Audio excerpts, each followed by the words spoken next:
Assalamualaikum warahmatullahi wabarakatuh dan selamat siang.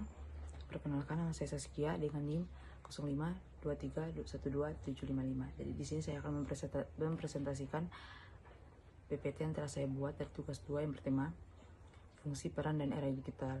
Presentasi ini langsung saja, fungsi perpustakaan, sumber informasi dan pembelajaran. Di sini ada pusat pengetahuan, media literasi dan akses terbuka. Di pusat pengetahuan ada perpustakaan adalah gudang ilmu. Ini menyediakan berbagai sumber belajar dari buku cetak hingga jurnal elektronik. Dan di bagian media literasi, perpustakaan meningkatkan kemampuan membaca. Ini juga mengembangkan keterampilan riset. Ini penting untuk semua kalangan usia tanpa membeda-bedakan. Akses terbuka. Jadi di bagian akses terbuka ini, semua orang dapat mengakses informasi perpustakaan melayani masyarakat luas tanpa batas usia atau latar belakang. Dan kita pergi ke bagian peran perpustakaan dalam masyarakat dan pendidikan. Di sini ada pusat komunitas, pendukung pendidikan, dan pengembangan diri. Di pusat komunitas ini, perpustakaan menjadi tempat berkumpul. Ini mempromosikan diskusi, juga meningkatkan interaksi sosial. Dan di bagian pendukung pendidikan, perpustakaan membantu proses belajar. Ini menyediakan bahan ajar, juga mendukung penelitian akademik. Pengembangan diri. Nah, di sini pengembangan diri ini bisa juga perpustakaan menawarkan program ini meningkatkan keterampilan individu seperti loka karya dan seminar atau sejenisnya. Oke, di sini ada evolusi perpustakaan dari koleksi fisik ke digital. Di sini ada 1 era kuno, 2 era cetak, dan 3 era digital. Nah, di sini kalau era kuno seperti koleksi berupa gulungan dan lempengan terbatas pada kalangan tertentu atau akses eksklusif. Nah, dan nanti di era cetak ini munculnya mesin cetak Gutenberg atau buku menjadi lebih terjangkau, memperluas jangkauan pembaca.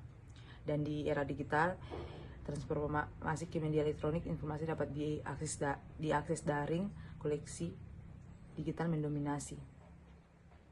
Dan perpustakaan digital diakses mudah dan luas ke informasi.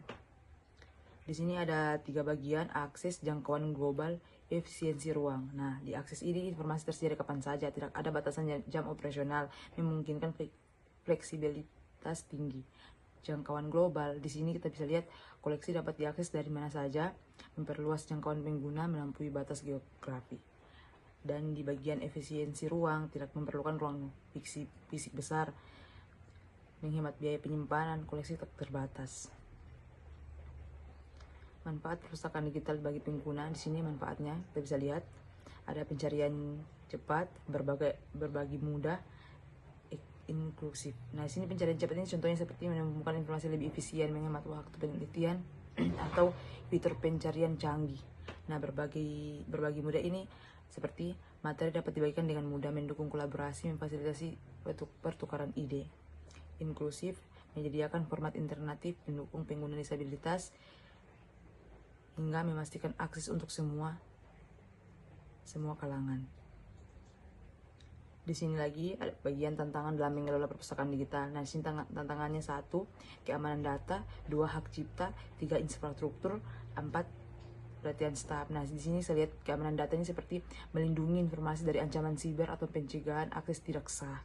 Nah, hak cipta di sini kita bisa lihat mematuhi regulasi hak cipta, mengelola lisensi konten digital. Dan di bagian infrastruktur sini masalahnya ada membutuhkan teknologi canggih, investasi besar pada server dan jaringan. Nah, di bagian terakhir pelatihan staf. Nah, pelatihan staf ini untuk meningkatkan keterampilan digital staf, menyesuaikan dengan teknologi baru. Dan ada juga di strategi pengembangan perpustakaan digital yang efektif. Di sini ada juga bagian-bagiannya kolaborasi, investasi teknologi, dan pengembangan konten. Nah, seperti kolaborasi ini kita bisa lihat bekerja sama dengan institusi lain, memperluas koleksi dan sumber daya, membentuk jaringan yang kuat. Dan di bagian investasi tinggi ini seperti teknologi ini seperti mengadopsi platform terkini, membarui perangkat lunak, memastikan sistem stabil. Dan yang terakhir, pengembangan konten, menambah koleksi baru secara rutin, mendigitalkan materi lokal, menarik banyak pengguna. Dan di sini kita bisa lihat studi kasus ya, seperti studi kasus contoh sukses perpustakaan digital. Google Books, perpustakaan nasional, perpustakaan universitas. Di sini kita bisa lihat Google Books ini proyek besar mendigitalkan buku, menyediakan pertinjau gratis jangkauan global. Dan Perpustakaan nasional, penyimpanan warisan budaya digital, akses terbuka untuk publik, sumber daya unik. Perpustakaan universal, mendukung riset akademik, menyediakan jurnal ilmiah atau akses eksklusif. Nah, di bagian terakhir kesimpulannya, masa depan perpustakaan di era digital. Perpustakaan akan terus berevolusi. Ini akan adaptasi dengan teknologi baru, akan tetapi menjadi pusat informasi penting. Peran perpustakaan semakin vital menjembatani kesenjangan digital dan mempromosikan literasi di era modern. Jadi itu dia presentasi saya tentang perpustakaan di fungsi perpustakaan dan peran di era digital ini. Cukup sekian dari saya. Assalamualaikum warahmatullahi wabarakatuh.